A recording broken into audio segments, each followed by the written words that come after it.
Salam müəllimlər, axşamınız xeyir olsun. Mən bu gün MİQ və sertifikasiya bağça imtahanına hazırlaşan müəllimlər üçün mövzu 25, yəni təhsil verənin hüquq və vəzifələri, valideynin hüquq və vəzifələri, uşağın hüquq və vəzifələrindən danışacağam. Demək, məktəbəqədər təhsil sahəsində təhsil verənin 5 hüququ, 10 vəzifəsi var. Gəlin baxaq görək onlar hansılardır. Birincisi təhlükəsiz və normal iş şəraitlə təmin olunmaq. Tərbiyəçinin təhlükəsiz və normal iş şəraitlə təmin olunmaq hüququ var. Daha sonra, təhsil prosesinin təşkili və idarə olunmasında, təhsil layihələrində iştirak etmək, idarəetmənin təkmilləşdirilməsi ilə bağlı təkliflər irəli sürmək hüququ var. Bunu yadda saxlamaqdan ötürü təhsil prosesinin təşkili və idarə olunması. Bu hissəni yadınızda saxlasanız, biləcəksiniz ki, bu tərbiyəçinin hüququdur. Daha sonra, şərəf və ləyaqətinə hörmətlə yanaşılmasını tələb etmək. Yəni, çox rahat bir cümlədir. Bu, tərbiyəçinin hüququdur. Təhsil prosesində tətbiq olunan forma, metod və vasitələri sərbəst seçmək. Sərbəst seçirsə, demək bu, tərbiyəçinin hüququdur. Daha sonra, mükafatlandırmaq və təltif olunmaq. Bu, tərbiyəçinin hüququdur. Demək, tərbiyəçinin neçə hüququ oldu? 5 hüququ oldu. Daha sonra gəlirik təhsil verənin, yəni tərbiyəçinin vəzifələrinə. Gəlin görək hansılardır. Yəni tərbiyəçinin vəzifələri bir borcdur. Mütləq bunu etməlidir. Etməmək üçün bir şansı yoxdur. Demək, məktəbəqədər təhsil sahəsində dövlət siyasətinin həyata keçirilməsinə iştirak etmək. Baxın, bu bir növ hüquqa bənzəyir. Yadınızda saxlayın, bunu elə bilin xüsusi bir ayrıntı kimi yadınızda saxlayın ki, bu tərbiyəçinin vəzifəsidir. Yenə də deyirəm, hüququna bənzəyir. Hansı hüququna? Təhsil prosesinin təşkili və idarə olunması. O hüququna bənzəyir, amma o hüquqdur, bu isə vəzifədir. Yəni, məktəbəqədər təhsil sahəsində dövlət siyasətinin həyata keçirilməsinə iştirak etmək.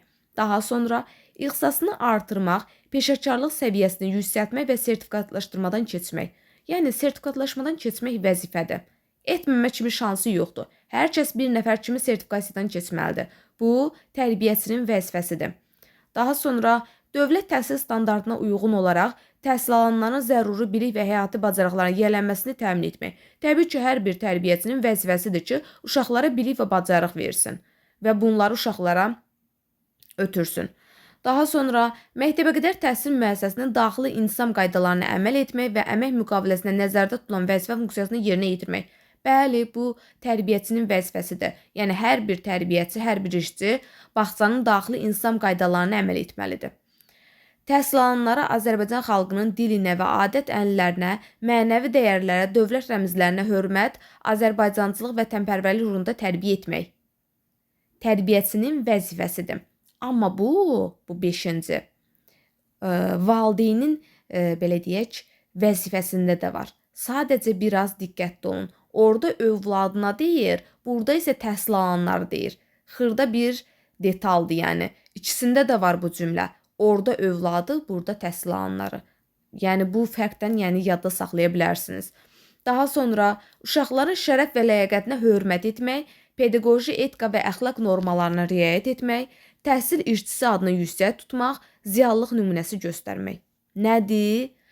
Tərbiyəçinin vəzifəsi. Baxın, hüququnda var idi ki, şərəf və ləyaqətinə hörmətlə yanaşılmasını tələb etmək. Özü əgər tələb edirsə, eyni zamanda uşaqların da şərəf və ləyaqətinə özü hörmət etməlidir. Baxın, diqqətli olun burada. Daha sonra, uşaqların təhlükəsizliyinin və sağlamlığının qorunmasına bilavasitə iştirak etmək, onları fiziki və psixi zorakılığın bütün formalarından qorumaq. Nədir? Tərbiyəçinin vəzifəsidir. Uşaqların təlim tərbiyəsi və inkişafı ilə bağlı valideynlərlə əməkdaşlıq etmək.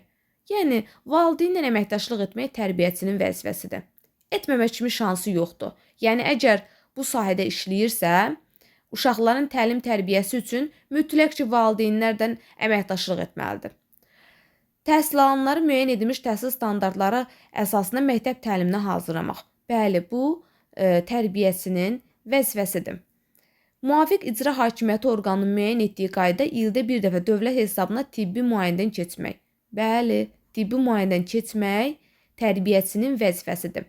Demək, tərbiyəçinin 5 hüququ, 10 vəzifəsi oldu. Yəni bunu əzbər şəkildə yadda saxlasanız daha yaxşı olar. Amma əgər əzbərləyə bilmirsinizsə, yenə də yəni göz yaddaşından da yadda saxlamaq mümkündür. Daha sonra gəlirik valideynin və digər qanuni nümayəndələrin məktəbəqədər təhsil sahəsinə hüquqları və vəzifələrinə. Demək, onların 4 hüququ, 3 vəzifəsi var. Gəlin görək hansılardır. Demək, bunlarda adətən övladı sözü başlayır. Övladı, yəni qəyyumluğunda olan şəxs üçün məktəbəqədər təhsil müəssisəsini seçmək. Bəli, hər bir valideyn uşağı üçün təhsil müəssisəsini seçməlidir. Yəni istədiyi müəssisəni seçə bilər. Bu onun hüququdur. Daha sonra məktəbəqədər təhsil müəssisəsində təhsil prosesinin təşkili və keyfiyyəti, həmçinin övladının davranışı, təhsilə marağı, qidalanması, tibbi müayinəsi və xidmət şəraiti haqqında məlumat almaq.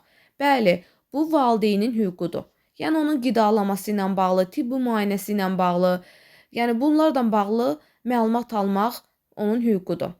Təhsil alınan hüquq və maraqlarını müdafiə etmək, müəssisənin ictimai idarə olunmasını və mədəni kütləvi tədbirlərin təşkilində iştirak etmək. Bəli, yəni bağçanın tədbirlərində iştirak etmək onun hüququdur. Daha sonra müəssisə rəhbərliyi və pedaqoji kollektiv ilə əməkdaşlıq etmək, təlim-tərbiyə prosesinin təkmilləşdirilməsi üzrə təkliflər irəli sürmək onun hüququdur. Gəlirik vəzifələrinə. Onun 3 vəzifəsi var.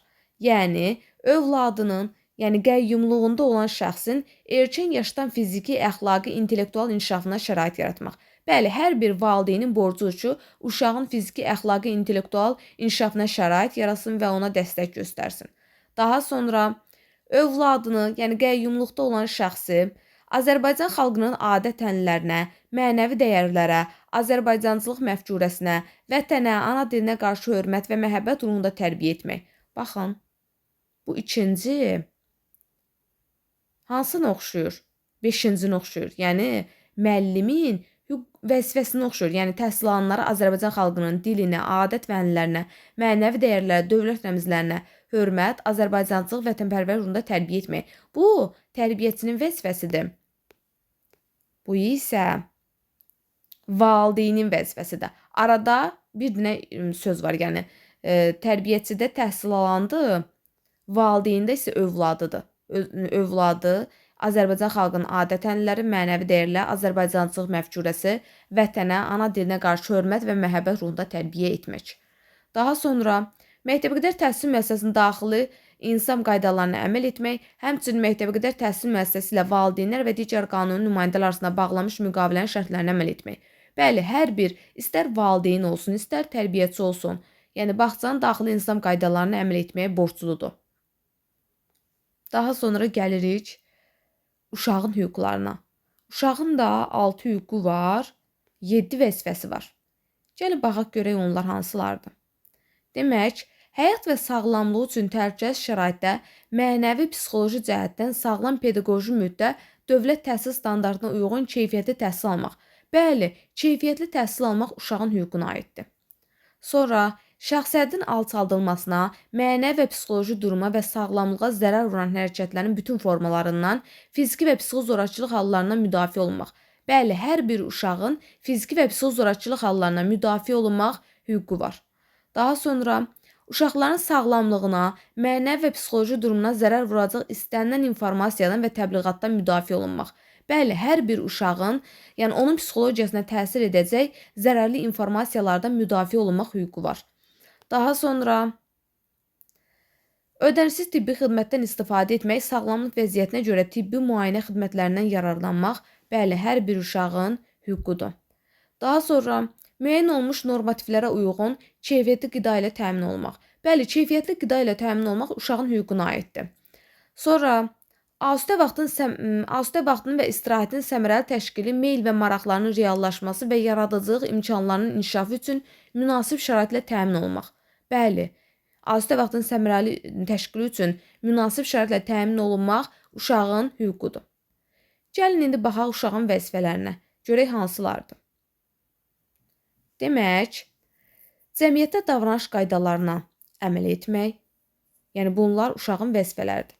Azərbaycan Respublikasının dövlət rəmzlərinə bələd olmaq, biliklərə yiyələnmək, özünü faydalı fəaliyyətə hazırlamaq, valideynlərə, digər vətəndaşların hüquq və mənafelərinə hörmətlə yanaşmaq, öz xalqının və başqa xalqların ənənələrinə və mədəni sərvətlərinə hörmətlə yanaşmaq, tarix və mədəniyyət abidələrini və ətraf mühiti qorumaq, Azərbaycan Respublikasının qanunverici ilə nəzərdə tutulmuş digər vəzifələri yerinə yetirmək uşağın borcudur. Neçə dənə oldu? 3, 6, 8 dənə. O axırıncı ilə nəzərə alsaq 8 dənədir.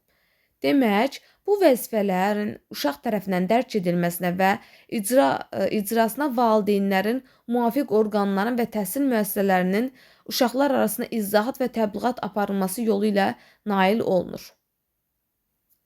Demək, müəllimlər, dərsimiz bu qədər. Ümid edirəm ki, hər şey sizin üçün aydın oldu. Əgər hər hansı qaranlıq qalan məqam olsa, şərh bölməsinə yazıb soruşmağı unutmayın. Sağ olun, özünüzə yaxşı baxın.